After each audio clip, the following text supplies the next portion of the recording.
المستقيم وعلى أمر الدنيا والدين والصلاة والسلام على أشرف الأنبياء والمرسلين وعلى آله وأصحابه أجمعين. Jamaah salat isya dan tarawih yang dirahmati oleh Allah, tidak bosan-bosannya kita senantiasa bersyukur kepada Allah Subhanahu wa Ta'ala atas segala kenikmatan yang telah diberikan kepada kita, sehingga kita bisa melaksanakan apa yang diperintahkan Allah dan Rasul-Nya. Salawat serta salam kita haturkan kepada junjungan Nabi besar Muhammad sallallahu alaihi wasallam atas risalah yang dibawanya, sehingga kita bisa memeluk dinul Islam. Jamaah salat isya dan tarawih yang dirahmati oleh Allah, ada suatu cerita pada suatu hari Stalin, tokoh ateis dan komunis Rusia, itu mengadakan sebuah perjalanan di negaranya bersama dengan anggotanya. Di tengah perjalanan melewati pegunungan yang menganga,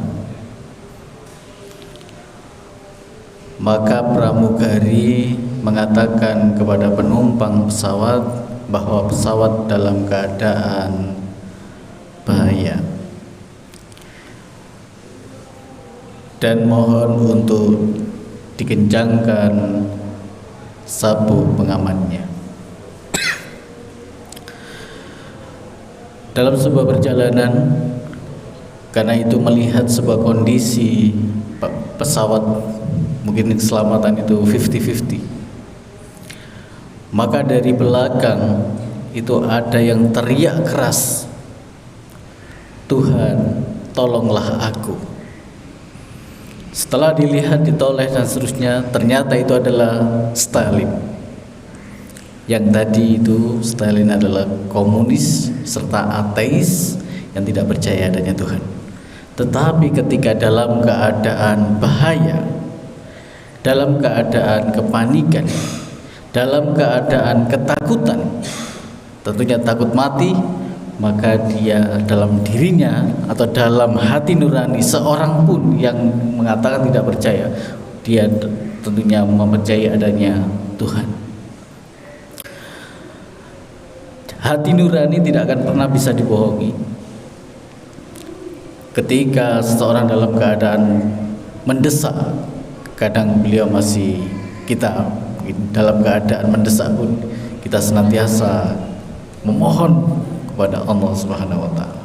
Tetapi karena ini ateis yang mengatakan kepada orang-orang dia tidak bertuhan, dan konon dalam sebuah peristiwa itu mengatakan bahwa jangan sampai ada kebocoran terkait tentang peristiwa ini kepada orang-orang.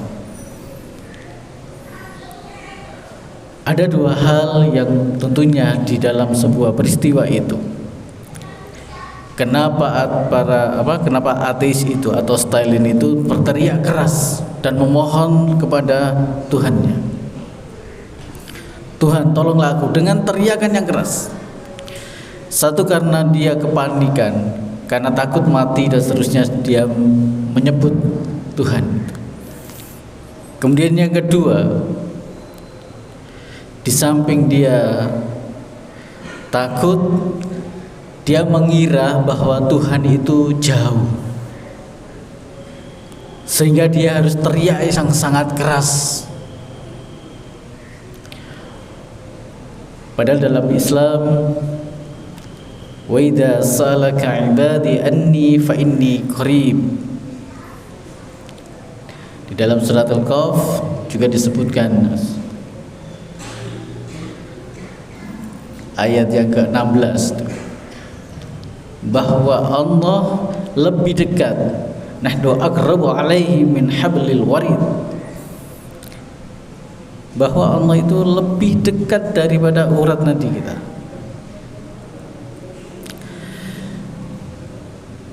Jamaah salatul lail yang dirahmati oleh Allah, dalam sebuah peristiwa Stalin tadi, kita sebagai umat Islam Mungkin senantiasa ketika kita berdoa kepada Allah, mungkin kita sudah lama berdoa, bertahun-tahun berdoa, tetapi kenapa belum dikabulkan juga apa yang diminta? Kita sudah bertahun-tahun berdoa, kenapa Allah belum mengabulkan permintaannya? Wala tayasu min rahillah. Jangan kalian berputus asa terhadap rahmat Allah.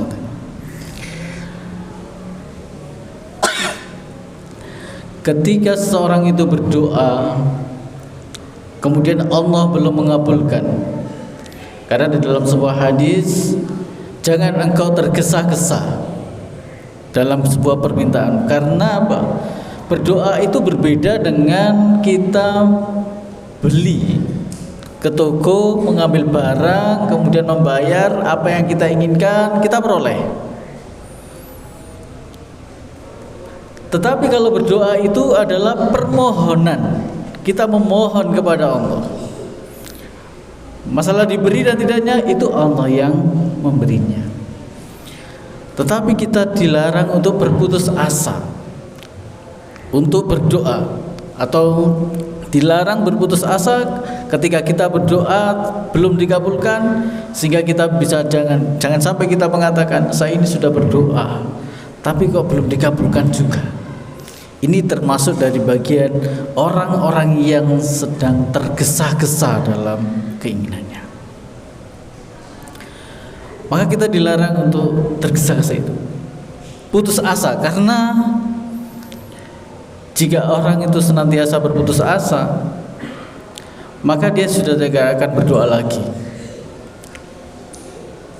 Yakin pada diri kita, apa yang kita doakan itu, selagi itu doanya baik, insya Allah jika dia tidak tergesa-gesa akan dikabulkan oleh Allah. Kapan? Pertanyaannya kan gitu. Jadi ada 3 hal. Yang pertama, bukan berarti Allah tidak mengabulkan. Ada doa yang segera Allah juga mengabulkan doa kita. Ada doa yang tentunya ada permintaan yang kita inginkan ternyata dikabulkan, tidak butuh waktu lama. Mungkin itu yang kita dambakan, yang kita inginkan. Tetapi di situ kita berdoa saja, itu termasuk dari bagian ibadah, kebaikan. Dan doa itu Allah mengetahui apa yang kita butuhkan.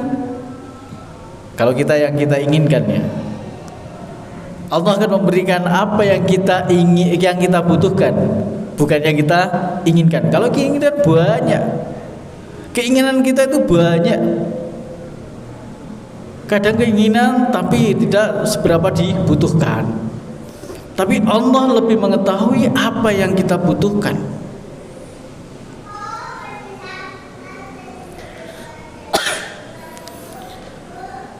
Kemudian yang ketiga, bisa jadi doa kita belum dikabulkan itu Allah itu akan memberikan nanti ketika kita di hari akhir atau di hari akhirat nanti.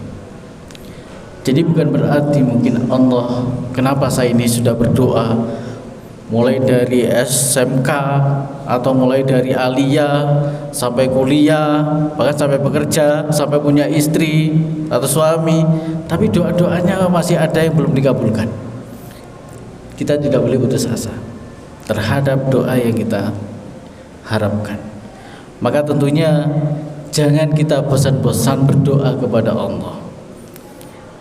Yakinlah doa yang kita ingin, yang kita ungkapkan kepada Allah itu dikabulkan. Tapi kapannya wallahu a'lam. Tapi kita berharap dan tentunya kita yakin, wa idza sa'alaka ibadi anni fa inni qarib ujibu da'watad da'i da'ani falyastajibu li wal yu'minu bi la'allahum yarshudun. Sudah jelas itu. Yang di situ adalah ibadi. Ibadi itu bagi mereka hamba.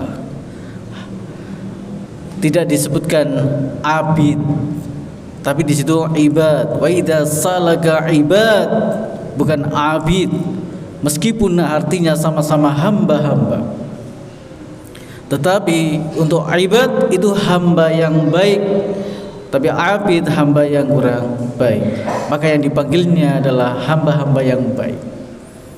Tentunya doa-doa kita meskipun masih belum terkabul atau belum dijabah, jangan bosan-bosan kita senantiasa memanjatkan doa-doa kita. Semoga doa-doa kita nanti kelak meskipun tidak diberikan di dunia, nanti di akhirat dibalas oleh Allah Subhanahu wa taala. Mungkin ini yang dapat saya sampaikan. Assalamualaikum warahmatullahi wabarakatuh.